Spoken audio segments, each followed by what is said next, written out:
Доброго времени суток! Сегодня с вами я хочу поделиться результатом своего мужа. 3 недели назад он пришел с работы сильно простуженным и с непроходящим кашлем. У нас всегда дома есть натуральная аптечка. Сейчас расскажу почему. Я знаю, что если пить антибиотики при первых простудных симптомах, то это всегда опасно для кишечника и не всегда эффективно. А во-вторых, это еще и дорого.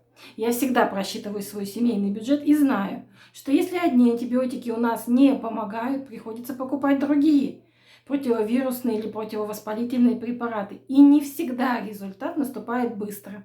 Что мы сделали? Мы начали пить продукт из нашей натуральной аптечки, и через 2 дня у нас прошел кашель и все симптомы. Мы успокоились, но продолжали пить наш продукт. Но для медицинской комиссии нам нужно было сделать рентген легких, и здесь-то все у нас и выяснилось. Оказывается, у мужа была не просто простуда и кашель, а воспаление легких или двусторонняя пневмония. Но мы уже 10 дней пили продукт, и мы уже купировали в самом начале воспалительный процесс. Когда мы поняли, что это была не простая простуда и кашель, что мы сделали? Мы просто усилили нашу аптечку и продолжили пить продукт дальше. Увеличили дозировку и добавили другие компоненты в рацион.